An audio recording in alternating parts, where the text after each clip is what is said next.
There was a time of great fitna, a time of great trial and tribulation during the lifetime of Imam Ahmad, when there were some of the core beliefs of Islam were being challenged, and unfortunately there were certain rulers as well of the Muslim lands who had also succumbed to these incorrect beliefs about some of the issues in regards to Islam and the Quran.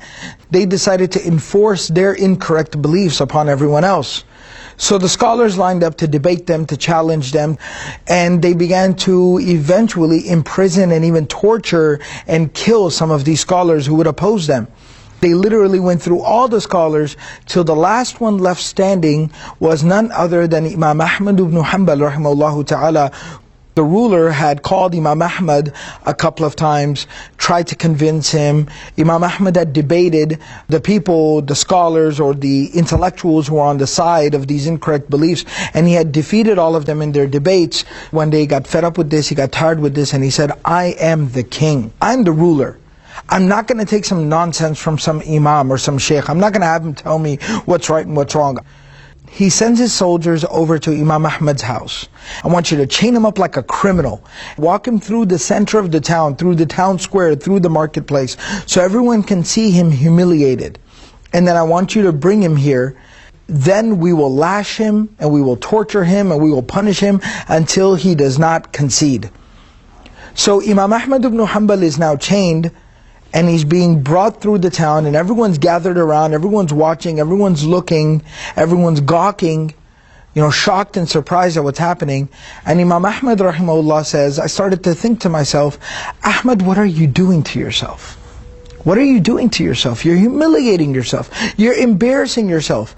Allah and His Messenger sallallahu alaihi wasallam have provided you a concession. You can say whatever this oppressive tyrant, ruler, whatever he wants to hear, you can tell him whatever he wants to hear. As long as you believe the truth in your heart, you're good, you're fine, you're okay. Why are you doing this to yourself? Why are you humiliating yourself? Do you really want to leave this as your legacy? Humiliation, torture? I could handle imprisonment. Imprisonment wasn't a problem for me. But physical torture was something I wasn't sure I would be able to deal with, because different people have tolerances for different things. He goes, they could imprison me for the rest of my life. I would just pray and recite Quran and worship Allah for the rest of my days. I wouldn't care. But physical torture was something that I was uncomfortable with, for obvious reason. So he said, I started to think to myself, and I got to the point where I began to rationalize. I saw the looks in people's eyes. I heard the soldiers talking about torture and lashes and whipping. And I started to kind of reconsider my stance. Should I be so stubborn? Am I just being stubborn?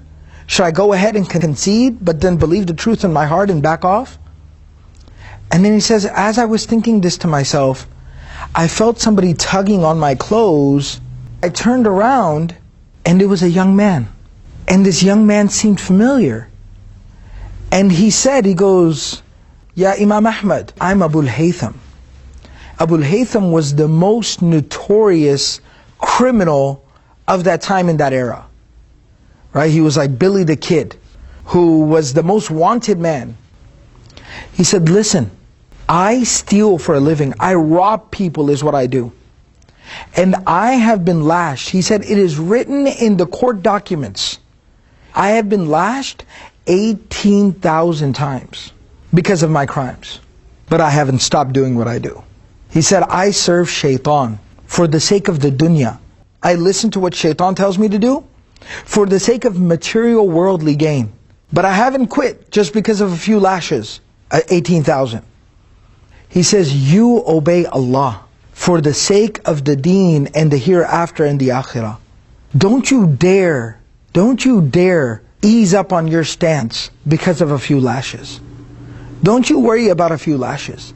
Don't you dare give up a good thing because of lashes. And he said these words to me, and he let my shirt go. And the soldiers dragged me on.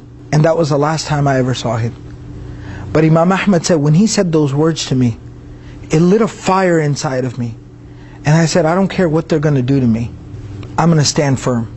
And that's exactly what Imam Ahmad did. And eventually, Imam Ahmad became the reason of the preservation of the proper Islamic beliefs and the defeat of this very corrupt movement. And that's why Imam Ahmad, for the rest of his life, wherever he would sit, whenever he would pray, before he would go to sleep, he would make dua to Allah for Abu al-Haytham. Rahimallahu Abu al-Haytham. May Allah have mercy on Abu al-Haytham. May Allah forgive the sins of Abu al-Haytham. The moral of the story is, never underestimate anyone. Everyone's got something to offer. Everyone's got a potential. Everyone's got untapped, limitless potential. It's just a matter of realizing that ourselves, and then trying to bring something productive to the table. So don't underestimate yourself first and foremost. Secondly, never underestimate anyone, because you don't know what they're capable of. You don't know what good deed they've done. Maybe somebody came across Abu al-Haytham later in their life, but they never knew that he was the man who inspired the man who led to the preservation of the proper Islamic beliefs. Nobody would have known that. But Allah subhanahu wa ta'ala knew that. Imam Ahmad rahimahullah knew that. And Abu al-Haytham knew that.